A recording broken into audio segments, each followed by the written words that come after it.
Pai do Senhor Jesus, meus irmãos, estamos nós aqui para gravarmos a pré-aula número 5, né? A promessa da salvação. Antes de começarmos a nossa gravação da pré-aula aqui, deixar os avisos de sempre, né? Para que os irmãos venham fazer o trabalho que sempre nós recomendamos a respeito da escola dominical, que é os hinos da harpa, né? Os irmãos estão sempre acompanhando na revista e louvando os hinos da harpa, incentivando seus alunos a fazer a leitura semanal, né, diária, que tem na revista. Também a leitura bíblica em classe, ser uma leitura que cada aluno leia um versículo, para incentivar os irmãos na leitura, né, e eles também fazerem leitura em público para não ter a dificuldade na hora que tiver oportunidade na igreja, né. A escola dominical é o lugar do aprendizado, né, para que depois exercer na igreja com uma certa facilidade. Então nós vamos para a lição número 5, que hoje vai falar da promessa da salvação. Nós sabemos que a promessa da salvação é a maior bênção que vem da parte de Deus para o homem, né? É a promessa mais esperada, mais aguardada. É a promessa que todos nós estamos aguardando, que nós sabemos que o Senhor Jesus ele prometeu e ele vai cumprir, né? Então nós vamos ver que o texto áureo se encontra no livro de João, capítulo 5, verso 24, que diz assim: na verdade vos digo que quem ouve a minha palavra e crê naquele que me enviou tem a vida eterna e não entrará em condenação, mas passou da morte para a vida. A verdade prática, a promessa da vida eterna é a maior bênção divina para todo aquele que crê em Jesus Cristo. Então nós vemos que a leitura bíblica em classe, meus irmãos, está no livro de João, capítulo 3, do verso 14 ao verso 21. Nós vamos fazer a leitura na classe. Também nós vemos aqui os objetivos, que primeiro é explicar biblicamente a promessa da salvação. Segundo é mostrar a natureza da promessa da salvação. E terceiro é refletir a respeito da importância da promessa da salvação e a perseverança nela. Introdução. A salvação é um dos mais importantes temas das páginas bíblicas, pois é a principal promessa de Deus para a humanidade. A doutrina bíblica da salvação leva-nos a conhecer com o grande amor de Deus para com o ser humano. É exatamente isso que nos mostra o Evangelho de João no capítulo 3, em que estudaremos a promessa da salvação, sua natureza e perseverança. Nós vemos que a promessa de salvação vem da parte de Deus para o homem como um amor de Deus, né? Um amor puro de Deus para com a humanidade. Mesmo desde a queda de Adão, Deus já proporcionou ali, né? Já fez ali uma promessa, ali no capítulo 3 de Gênesis, que da semente da mulher nasceria um que pisaria a cabeça da serpente. Sabemos que isso se cumpriu através da vida de Jesus, e Jesus é a salvação prometida por Deus. Ele enviou Jesus com um propósito único: salvar a humanidade do pecado, salvar a humanidade da morte eterna. Nós sabemos que o pecado gerou no homem a morte. Essa morte é uma separação entre o homem e Deus. O pecado se colocou como barreira. E Jesus veio para morrer na cruz e vencer o pecado. Ele veio para trazer essa maravilhosa salvação da parte de Deus para com o homem. Ele veio para religar, para trazer de volta o homem à presença de Deus. Nós sabemos que o homem por si só não conseguiria esse feito, porque a própria Bíblia nos relata que todos pecaram, destituídos estão da glória de Deus, quer dizer, da presença de Deus. Quer dizer que todo homem é pecador, todo homem está em pecado. A vinda de Jesus, a morte de Jesus na cruz, tornou essa salvação palpável, próxima do homem. Então o homem conseguiu encontrar novamente com Deus, o homem conseguiu ter um relacionamento com Deus através dessa salvação em Cristo. Então nós vamos estudar nessa lição muito sobre isso aí. Então, primeiro, a promessa da salvação, uma maravilhosa salvação. A leitura bíblica em classe nos lembra a passagem bíblica do Antigo Testamento em Números 21, 4 a 9, que trata de um ato simbólico em que a cura física seria uma realidade para quem olhasse para a serpente de bronze no deserto e teria a maldição removida da sua vida. Da mesma maneira, o sacrifício vicário de Jesus nos livra da maldição do pecado e proporciona redenção para a alma do crente. Essa passagem de Números, meus irmãos, Números ali 21, 4 ao 9, é uma das representações bíblicas assim muito interessante, porque ali fala de duas coisas importantes. O povo de Deus, os israelitas, por murmurarem, por estarem murmurando contra Deus ali, pecando, contra Deus, veio uma onda de serpentes que picavam aquele povo e eles morriam. E o povo começou a reclamar com Moisés a respeito disso. E Moisés foi falar com Deus. Deus falou para Moisés fazer uma serpente ali de metal, pendurar numa haste e colocar em um lugar visível para toda a comunidade israelita ali, para o povo de Israel. Então, quando aquela serpente picava qualquer um daqueles homens ou mulheres, eles corriam e olhavam para aquela serpente de metal e eles ficavam curados. Ali há uma simbologia que, assim como no próprio capítulo 3 do Evangelho de João fala que assim como Moisés levantou a serpente no deserto, importava que o Filho do Homem fosse levantado, Nós temos ali uma simbologia que o pastor Renato sempre costuma nos falar conosco no culto de doutrina, ensinamentos, que é: por uma serpente viva entrava a morte no homem, e por uma serpente morta saía a morte, entrava a vida, dava vida. E essa simbologia ele mostrava muito Jesus. Por quê? O pecado entrou no homem vivo, Adão. Jesus é um tipo de Adão. Só que o pecado só saiu do homem através da morte de Jesus. Então a simbologia da serpente viva trazendo morte e a serpente morta trazendo vida. Jesus, o homem Adão vivo, trouxe a morte, que o pecado entrou em Adão, e o Jesus morto, na figura de um Adão, também trouxe vida. E também tem uma outra simbologia que é a espécie, a mesma espécie. Então só daria para remover o pecado do mundo e do homem se um outro homem perfeito, sem pecado, conseguisse vencer tudo para dar ali a salvação ao homem. Só que esse homem, Deus ele não viu ninguém que poderia fazer, ninguém conseguiria fazer. Então Deus enviou Jesus, o seu Filho unigênito, como nós lemos no texto áureo, para que todo aquele que crê em Jesus seja salvo, todo aquele que crê é salvo. Por outro lado, o que não crê já está condenado. Eu acho interessante essa passagem que ela afirma, já está. Não vai ser condenado, já está. O que crê é salvo, mas o que não crê já está condenado. Voltando à serpente o que era picado pela serpente morria.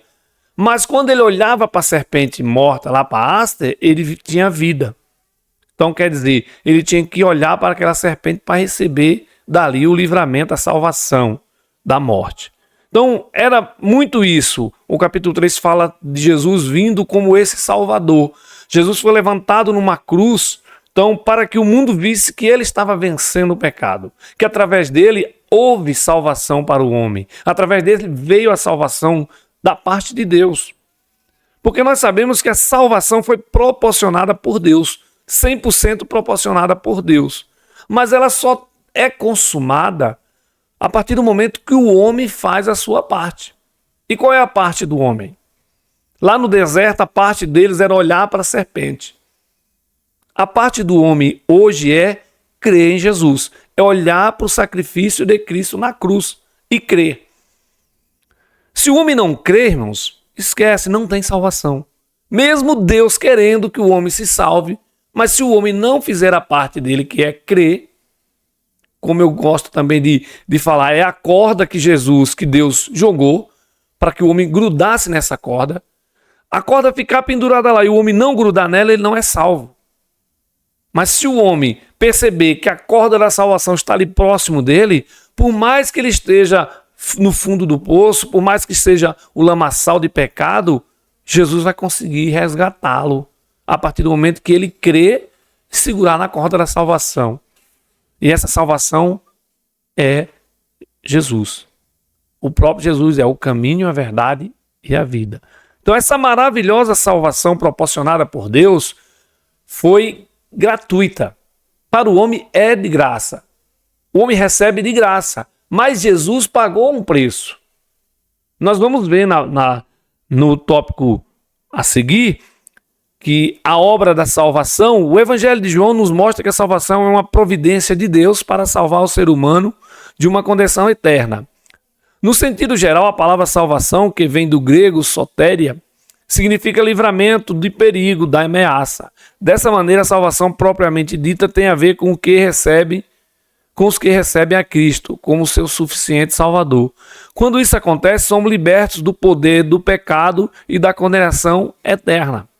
Então, Jesus ele veio para tirar essa condenação, para pagar essa condenação, para pagar essa conta, propiciar, pagar no lugar a conta de quem estava devendo. No caso aqui, o homem. E o homem não tinha condição nenhuma de pagar.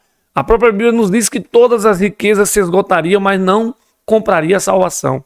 Mas Jesus pagou o preço. E como nós vemos nos dias atuais algumas pessoas com alguns ensinamentos errados, irmão, nós temos que ter cuidado. Jesus pagou, né, o preço, Jesus pagou ali pelo pecado do homem um preço muito alto, mas não foi para o diabo, viu, irmão? Temos que entender isso, não foi para o diabo. A justiça de Deus que exigia a reparação. A Bíblia nos diz que Deus é amor e Deus é fogo, é justiça e é fogo consumidor. Deus falou para Adão: se você comer da fruta, certamente morrerá. Uma punição, certamente morrerá. O homem pecou, morreu. Jesus veio para pagar esse preço. Para quem? Para a justiça de Deus. Porque quem estava exigindo a morte do homem era a justiça. Porque Deus é justo, Deus não volta atrás na sua palavra. Então, quando o homem peca, que ele crê em Jesus, que ele aceita Jesus como seu Salvador, a justiça de Deus olha para o homem e vê Jesus. E vê o sacrifício de Jesus. Então está pago. Então o homem foi religado a Deus através de Jesus. Então, tem alguns ensinamentos errados aí que dizem que Jesus pagou para o diabo. Não, o diabo não tem nada a ver com isso. O diabo fez o homem pecar. Mas quem cobrou a morte do homem foi a justiça de Deus por desobediência do homem. Porque tinha uma palavra de Deus para o homem. Não coma dessa fruta, porque se comer, certamente morrerás. Então, Deus ele não volta atrás na sua palavra. Então, o próprio Deus providenciou a salvação através de Jesus. Então, o Salvador, a obra da salvação tem como base a entrega do Filho de Deus como aquele que pagou o preço do pecado. Jesus, o nosso Salvador, revelado expressamente no Evangelho de João. Jesus é o único e suficiente Salvador do homem. Outro detalhe, nós sabemos, estudamos já muito sobre isso, não há outro caminho, não há outro Salvador. As religiões nos dias atuais estão formando muitos pensamentos, muitas linhas de pensamento, mas Jesus é o único e suficiente Salvador da alma do homem. O homem não precisa de mais nada, precisa de Jesus. Aceitando Jesus como seu único e suficiente Salvador e deixando a prática do pecado, o homem será salvo. Não precisa pagar mais nada. Não há dívida para o homem quando ele aceita Jesus como seu Salvador. Então nós temos que entender muito isso, irmão. Porque nós estamos vendo hoje até os crentes com algumas situações difíceis aí, começando a remediar para que haja uma salvação, vamos dizer assim, meio que paralela, né? Mas não tem não. A salvação é só em Jesus. A salvação é só crer no Senhor Jesus. Agora, o segundo tópico vai nos dizer a natureza da promessa de salvação. Justificação. Um dos aspectos da obra salvífica que está apresentado em termos bíblicos é a justificação. Quem é alcançado pelo Evangelho de Cristo e crê no Filho de Deus com todo o seu coração é declarado justo. Isto é, livre sem culpa do pecado e do merecimento de punição divina. É absolvido, ou seja, sem culpa. Romanos 5:1. A questão da justificação, irmão, ela é instantânea. Ela é feita no momento em que o homem crê em Jesus. Ele se torna justo em Cristo. Justificado por Cristo. Ele só torna justo porque Cristo o justificou. Né? Você não pode fazer algo sozinho, mas Jesus foi lá e fez por você. Você não tinha condição de pagar aquele preço, mas Jesus foi lá e pagou. Então justificou. Livrou você ali da culpa. Tirou aquela culpa. Né? Absolveu. Deixou você sem culpa. Deixou eu sem culpa. Então nós somos livres porque Jesus nos justificou. Nós tornamos-nos justos. Também nesse momento de salvação, nesse momento em que nós cremos em Jesus, acontece o processo da regeneração.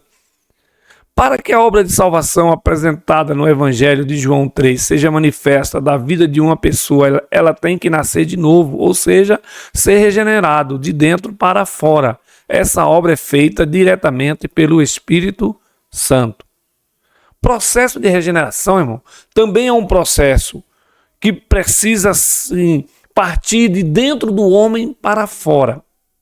É algo que vai nascer no coração do homem. É uma obra que vai ser feita pelo Espírito Santo no coração do homem e vai se mostrar através dos frutos que esse homem vai passar a produzir.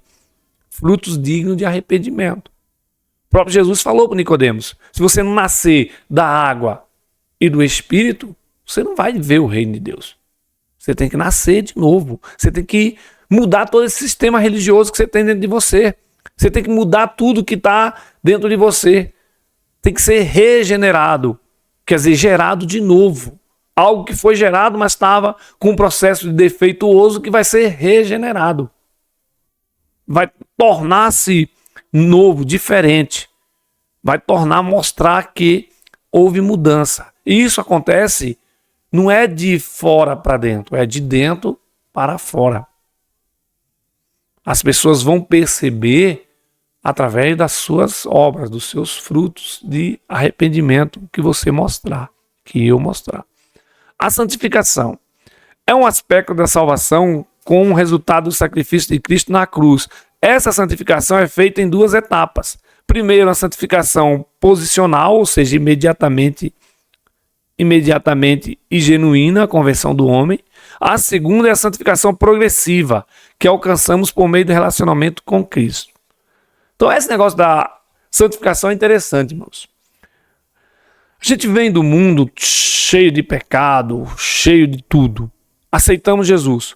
No instante inicial, no primeiro momento em que nós levantamos a mão para o céu e aceitamos Jesus como nosso único e suficiente Salvador, acontece a justificação, a regeneração e a santificação instantânea.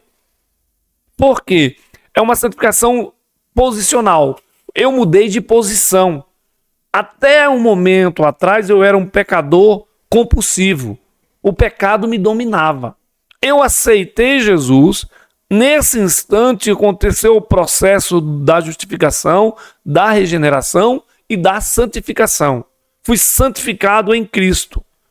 Santificado por meio do sacrifício da cruz de Cristo. Só que esse é uma santificação posicional, quer dizer, uma mudança de posição de pecador para santo.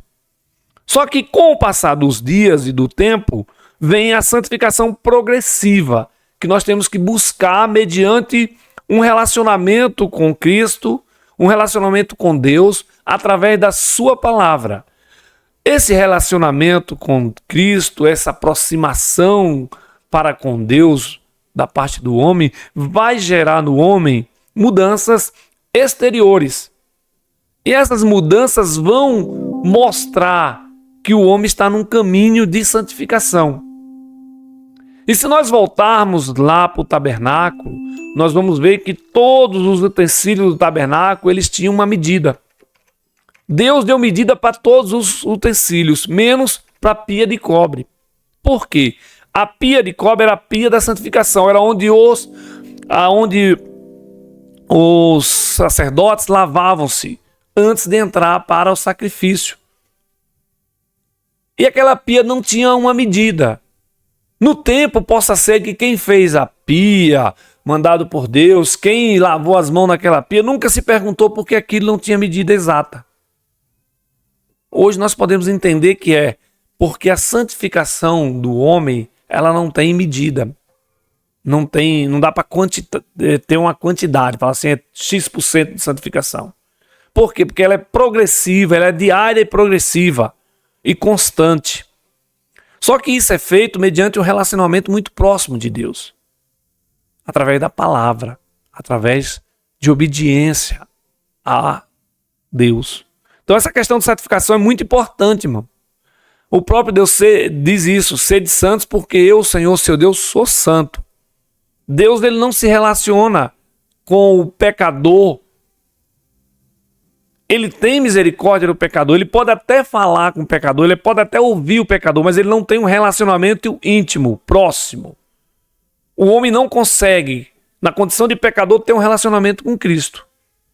Mas o homem justificado, o homem regenerado e o homem santificado, instantaneamente consegue um novo relacionamento com Cristo, que através desse relacionamento, a sua santificação pode ser acrescentada dia a dia na sua vida. Você, como crente, pode se aproximar de Deus o máximo que você puder e quiser. Isso vai ajudar o crente a se posicionar, ajudar o crente a viver uma vida piamente, uma vida na presença de Deus, uma vida em obediência a Deus, uma vida em santidade, uma vida em separação do mundo, do pecado, uma vida de protestantismo, né, que nós não estamos vendo nos dias atuais. Está muito difícil achar um protestante. Mas o que é um protestante? Aquele que protesta contra o pecado. Aquele que ama o pecador, mas não concorda com o pecado. Aquele que busca o pecador, a pregar para o pecador, mas não concorda com o que o pecador faz. Nós estamos vendo hoje muitas pessoas agregando o pecador na igreja, concordando com o que ele faz, passando a mão na cabeça e não está ensinando o caminho da justificação, da regeneração, da santificação, da presença de Deus. Então nós vamos estar muito presos a isso. A aproximação de Cristo. A promessa e a perseverança na salvação. A base da promessa de salvação é Cristo. João mostra com clareza que nosso Senhor Jesus é o centro da promessa de salvação. Deus escolheu homens pecadores que se arrependeram dos seus pecados, formando a igreja que é o corpo de Cristo. Então a base da promessa de salvação é Cristo, irmão, não tem outra base.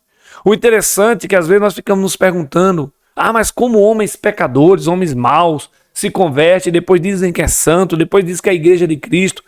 Tudo isso é um processo feito pelo próprio Deus, irmão. Mediante a justificação, mediante a salvação, mediante a regeneração do homem, mediante a santificação do homem, o próprio Deus se aproxima do homem e passa a tê-lo ali como seu, propriedade sua, peculiar, como era no passado o povo de Israel. Então nós temos que estar muito atento a isso, irmão. O Evangelho de João vai mostrar muito isso. Jesus o Salvador. Jesus é aquele que chegou para mudar, aquele que faz a transformação, aquele que chegou para mudar a vida do homem, aquele que chegou para trazer salvação ao homem. Nos dias atuais nós estamos vendo as pessoas mostrar muito um Jesus que cura, um Jesus que prospera, mas nós queremos que mostre o Jesus que salva. O mais importante é o Jesus que salva, é o Jesus que liberta, é o Jesus que leva para o céu. Ser próspero é importante, né? Receber a cura é importante, mas a salvação é a promessa mais valiosa que Deus nos fez. E ele cumpriu, ele mandou Jesus. Agora é nós que temos que crer. O 2, apostasia individual. Sabemos que o homem pode escolher ou não ser salvo. Por isso, as diversas passagens bíblicas advertindo acerca do cuidado para com a apostasia, rebelião contra Deus, abandono proposital da fé. Então, essas passagens de Atos 21, Hebreus 2:1, 1 Timóteo 6:10 vai mostrar essa apostasia. A gente percebe, irmãos, que as pessoas aceitam Jesus. Num primeiro momento, eles vivem ali um primeiro amor forte ali com Cristo, obediência a Deus, algo muito próximo de Deus, com muita santificação. Mas passando o tempo, parece que as coisas vão esfriando. E aí, acontece muito isso, a apostasia. Quer dizer, as pessoas se afastam de Deus propositalmente, começam a buscar caminhos diferentes, começam a buscar outros meios, começam a colocar dentro do processo de salvação incrementos que não vai ajudar em nada, que não vai salvar ninguém. Começa a buscar fontes que não têm nenhuma inspiração de Deus. Mas nós sabemos que a salvação vem de Deus. A salvação é Jesus, não há outro. Então nós temos que ter cuidado para nós não abandonarmos, né, essa fé, para nós não nos rebelarmos contra Deus. Por quê? Porque ele fez uma promessa, né? E essa promessa, a segurança da salvação, a promessa da salvação nos traz uma consoladora certeza, a mesma que o apóstolo Paulo escreveu: mas de ambos os lados estou em aperto, tendo o desejo de partir e estar com Cristo, porque isto ainda é muito melhor. Filipenses 1:23. A questão da segurança da salvação. Nós temos que pensar o seguinte, irmãos. A salvação em Cristo é um porto seguro. Mesmo que todas as outras coisas que nos cercam nos mostre, vamos dizer assim, um bem-estar, nos dê paz, nos dê um certo conforto, um certo abrigo terreno. Mas nós temos que nos preocupar mesmo é com a nossa vida pós-morte. Para onde iremos nós? Como Pedro falou para Jesus, para quem, né, iremos nós? Se só o Senhor tem palavras de vida eterna. E isso nós estamos vendo nos dias atuais, como está difícil as pessoas pensarem na vida eterna. Como está difícil as pessoas se prepararem para a vida eterna. As pessoas se preparam para casar, se preparam para uma faculdade, se preparam para a aposentadoria, mas não querem se preparar para receber a salvação, a vida eterna. Porque há um trabalho árduo a ser feito para alcançar a salvação. O ladrão da cruz morreu, foi salvo, mas ele não morreu sequência da salvação dele. Nem ele crê em Jesus. Mas nós cremos em Jesus e continuamos aqui. Então, por isso, nós temos que aproveitar a regeneração, aproveitar a justificação, aproveitar e nos santificarmos mais, nos aproximarmos mais de Deus, para nós termos essa segurança que seremos salvos. Se Jesus voltar hoje, porque nós estamos esperando Jesus para uma volta coletiva, buscar a igreja no coletivo, mas Jesus pode voltar no individual. Pode ser um arrebatamento individual. E nós temos que estar seguros dessa salvação. E como estaremos seguros dessa salvação? Estando em Cristo. Estando com Cristo. Como Paulo falou. Todos os apertos que eu passo, todas as dificuldades que eu passo, eu desejo estar com Cristo. Porque ainda é muito melhor. As coisas do mundo podem ser boas. Viver no mundo pode ser ótimo. Ter o prazer, mas estar em Cristo é melhor. Você subjugar essas coisas do mundo, você tentar deixá-las para trás, tentar suprimi-las, ainda vale a pena, porque há uma salvação em Cristo. Então nós sabemos, irmão, que a salvação, ela é a promessa maravilhosa que Deus fez e cumpriu, hein? Foi uma promessa feita e cumprida, porque a salvação está aí para todos nós. Então, para nós concluirmos essa aula, essa pré-aula, para dar uma noção do que vai ser a aula número 5 sobre a promessa de salvação, diz assim: a promessa de salvação nos lembra que não podemos descuidar de nossa conduta diante de Deus e do mundo. A salvação, em primeiro lugar, depende de Deus, que se estende a sua mão ao pecador perdido, mas também é necessário que o ser humano aceite humildemente o amor e a graça de Deus em seu favor. Quem crê em Jesus é salvo, mas quem o rejeita permanece perdido em deleites e pecados. Efésios 2:1. Então, para nós concluirmos aqui essa pré-aula, pensemos o seguinte: a salvação em Cristo foi dada por Deus a nós gratuitamente, para que todos nós a recebêssemos. Só que, mediante essa bênção, temos nós que fazer algo, que é andar com Cristo, que é você suprimir os desejos da carne e do mundo para viver em Cristo, para ter essa salvação. Porque há duas partes. A parte de Deus ele fez, e fez bem feito, porque Jesus morreu na cruz por nós.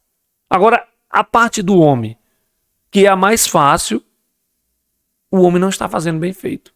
Nós, às vezes, estamos deixando a desejar em questão do fazer a parte nossa, que é crer em Jesus, que é obedecer a Cristo, que é estar em Cristo, que é viver com Cristo, que é esperar Cristo, mantendo essa salvação.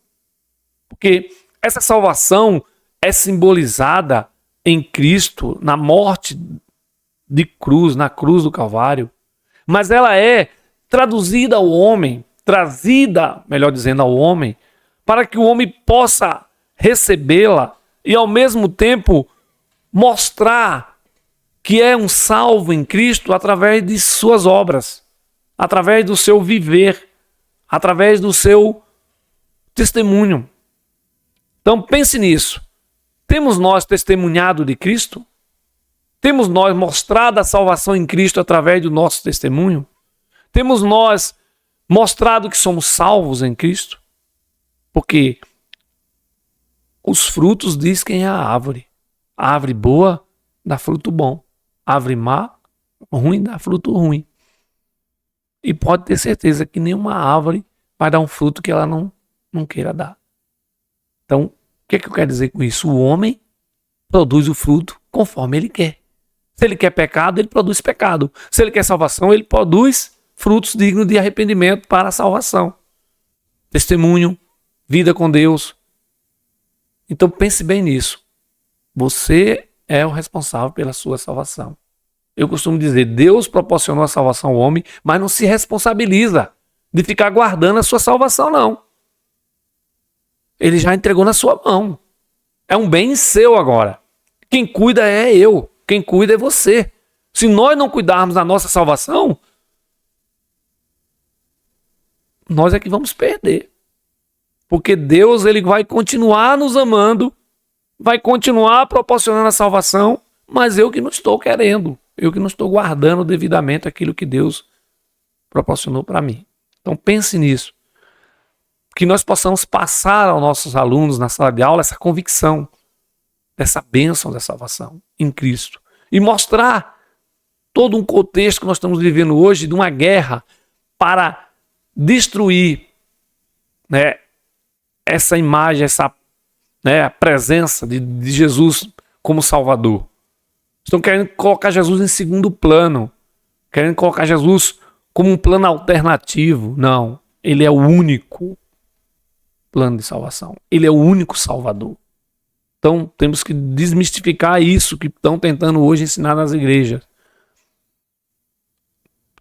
Temos que entender que Jesus é o único, suficiente Salvador das nossas almas. Amém? Meus irmãos, possamos nós contribuir melhor aí, né? Com um pouco dessa aula para vocês. Vocês estejam assistindo, compartilhando, curtindo e se inscrevendo no canal. Compartilhar com seus amigos. É uma aula que você pode mandar para qualquer pessoa assistir. Está falando de Jesus, está falando da salvação, é de fácil entendimento, de fácil compreensão. Tenho certeza que o Espírito Santo vai trabalhar na vida, no coração de pessoas para que possa entrar essa palavra no coração de pessoas que ainda nem crentes são, né? Então, Deus abençoe vocês e Aproveite. Até a próxima. Amém?